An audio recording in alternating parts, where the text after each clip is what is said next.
There are 5 foods that are essentially natural Ozempic, without any side effects, needles, or spending thousands a month. Ozempic triggers one hormone called GLP-1, which tells your brain that you're full. It slows down your digestion, and it forces your body to burn fat instead of storing it. And I'm going to give you 5 foods which trigger the exact same hormone. Now, obviously, you aren't stupid, and this isn't the same as taking a prescription medication, but these foods are going to give you the same outcome that people want from Ozempic. You feel fuller, you reduce your cravings, and it makes it easier for you to eat fewer calories. I've coached over 1,000 clients to get in the best shape of their lives. And these are the 5 foods that I found that our clients like the most to include within their plans. I'm not going to give you 5 random strange ingredients that you can't find anywhere in the supermarket and you need to go to some specialist store for. These are normal foods that you can find in the supermarket. Foods that your family can eat. Foods that you can even use when you're busy, traveling, and stressed with work. And one of them is a carbohydrate that so many people avoid because they think they're going to gain weight with it. Let's get straight into food number 5, which is eggs. Most people think that eggs are just a convenient source of protein, and they are, but the real benefit of eggs is what they can prevent later in the day. Because when you eat protein and fat, nutrients enter your digestive system and they activate fullness signals, including hormones that are involved in appetite control. That means that a satisfying breakfast can make it easier for you to control your eating hours later on. Think of your appetite like a line of dominoes. That first meal pushes the first domino. If you just begin your day with a small piece of toast or nothing at all, the first domino often falls in the wrong direction. You become hungry before lunch. You grab something that's convenient and you arrive home starving. Then after dinner, you find yourself at the cupboard absolutely binging on everything that you've been trying to avoid in the day.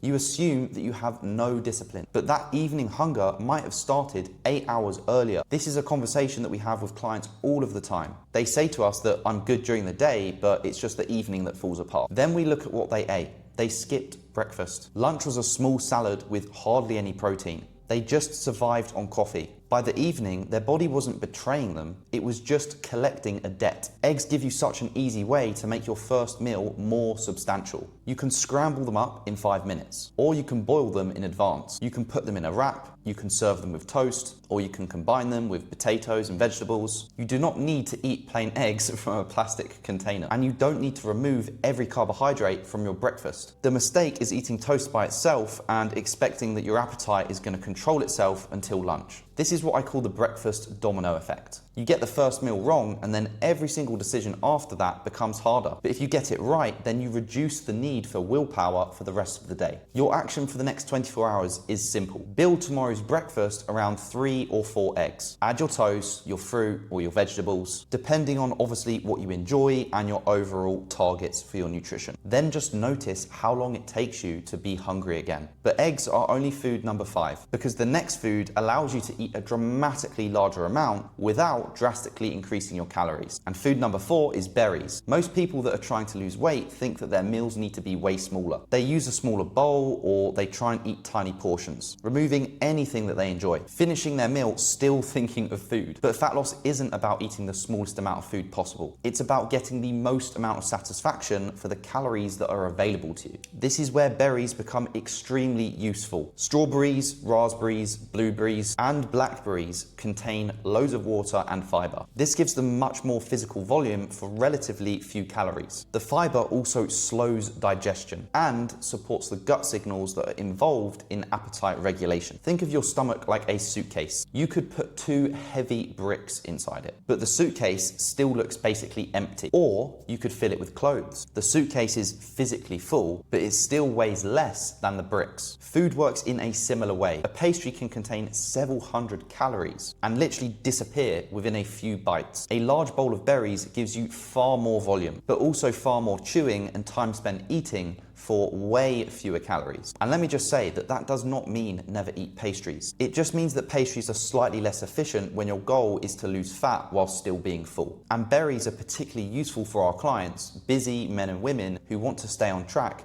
with as little as time as possible because they are super quick and don't require any preparation. You can add them to Greek yogurt, you can add them to oats, you can blend them in a protein shake, you can microwave frozen berries and add them as a topping, or you can just have them after dinner for something sweet. This is where so many people get confused. Yes, fruit does contain sugar, but saying that berries and sweets are both the same because they both contain sugar ignores the entire structure of food. Berries contain fiber, water, and micronutrients. They also contain far fewer calories per bite than most processed foods. Your body does not experience a bowl of raspberries the same as it would a bowl of sweets. One takes longer to eat and provides more volume. The other is designed to be quick to eat and makes stopping difficult. That is what I call the full bowl advantage. You're not trying to win fat loss by making every meal smaller. You're using low calorie volume to make your calorie target feel more generous. This is the exact protocol that our client Max used. He used to struggle with eating chocolate at night, but then what we implemented is eating Greek yogurt with berries and a little bit of chocolate to give him way more food and volume and keep him satisfied and energized whilst keeping his calories and cravings down. This is what structure looks like actually built into your life with the foods that you enjoy, so you can be consistent and enjoy your plans rather than just being stuck in this yo-yo cycle. The lesson is not that berries are some magical food. The lesson is that replacing an uncontrolled eating habit with a structured, satisfying option is far easier than trying to just remove the desire to eat food completely. So your action for the next 24 hours after this video is very simple. Buy yourself a bag of frozen berries. Don't just sprinkle 5 berries on the top of your meal like some sort of fancy topping.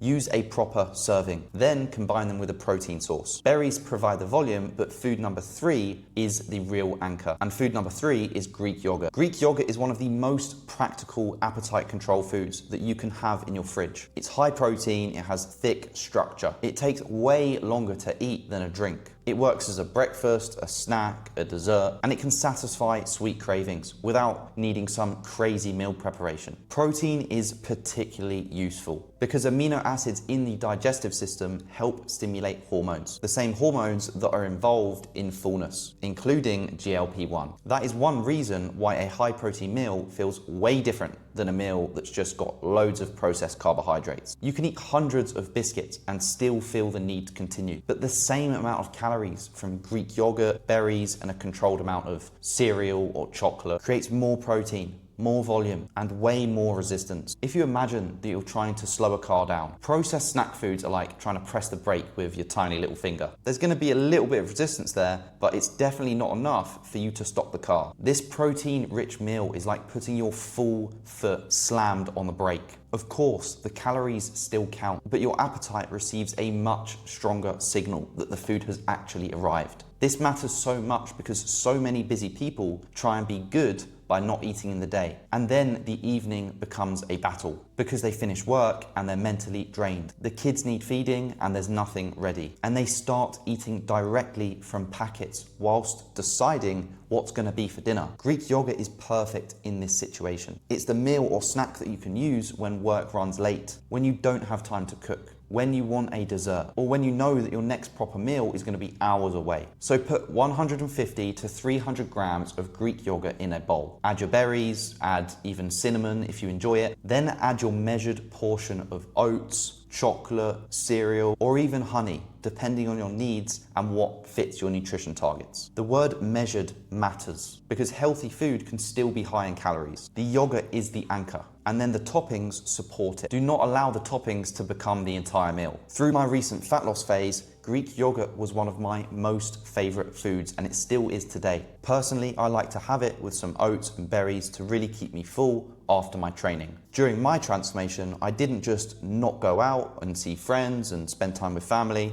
I just added better structure into my schedule. So if I knew that I was going out in the evening, I would implement my Greek yogurt meal earlier in the day to keep me full and keep those cravings away, whilst keeping my calories low so that I could spend those calories later in the day. That is control without obsession. You're not trying to make every meal perfect. You're just making sure that one busy moment does not turn into a full day of reactive eating. Now, food number 2 is the one that probably most people are going to be surprised by. because it's a carbohydrate that many people still think causes weight gain, and that is potatoes. Potatoes have been treated like a fat loss enemy for years. Too many carbohydrates, too starchy, too high on the glycemic index. Most people assume that as soon as they eat a potato, their body goes into fat storage mode. But potatoes do not create body fat independent of your calorie intake. And when they're prepared sensibly, they can be one of the most filling carbohydrate sources of all, because potatoes contain a lot of water. They provide substantial food volume. They also require quite a lot of chewing. And when potatoes are cooked and then cooled, part of the starch can become resistant starch. Resistant starch is not digested in the exact same way as rapidly available starch. Some of it travels further through the digestive system, where gut bacteria ferment it and produce compounds connected to appetite and to GLP-1 signaling.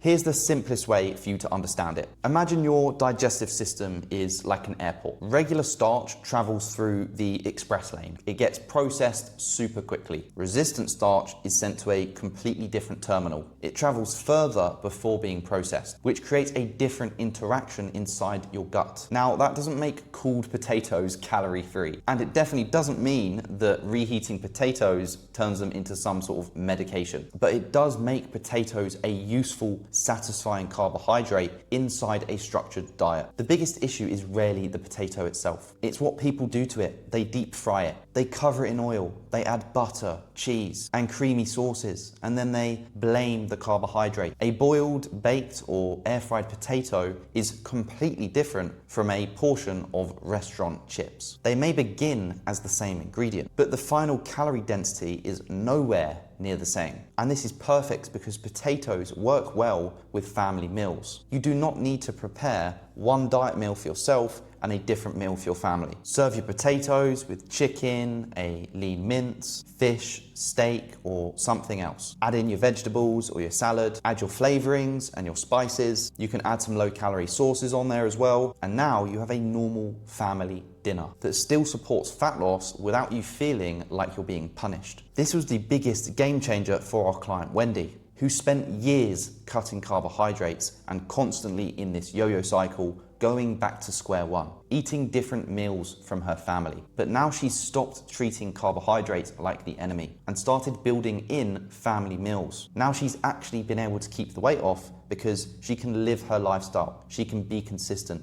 and go out on the weekends. But food number one combines several of these benefits together. Protein, fiber, slow digestion, convenience as well, and yet most people barely utilize them. Food number one is beans and lentils. Now, beans and lentils are not glamorous by any means. Nobody is selling them for $100 a tub. They've not been discovered by some influencer in some magical village. And that is probably the reason why most people underestimate them, because beans and lentils contain a combination of protein, fiber, and complex carbohydrates. That is the perfect combination for slowing down digestion, but also improving meal satisfaction and supporting the gut environment that's involved in GLP-1 signaling. That is why a meal that contains beans can feel really substantial, way more substantial than the same amount of calories as crackers, sweets, or some processed snack. And before you think that I'm suggesting you sit down and eat a bowl of lentils, that's absolutely not what I'm saying. Implement them within your normal meals. Add lentils to your curry, mix beans into a chili, put chickpeas into a salad, add lentils to your mince to make your mince more volume without drastically increasing your calories. You can even use beans in wraps and burrito bowls. They are particularly useful for our clients, busy men and women who want to add more volume to their meals without creating a separate meal from their family.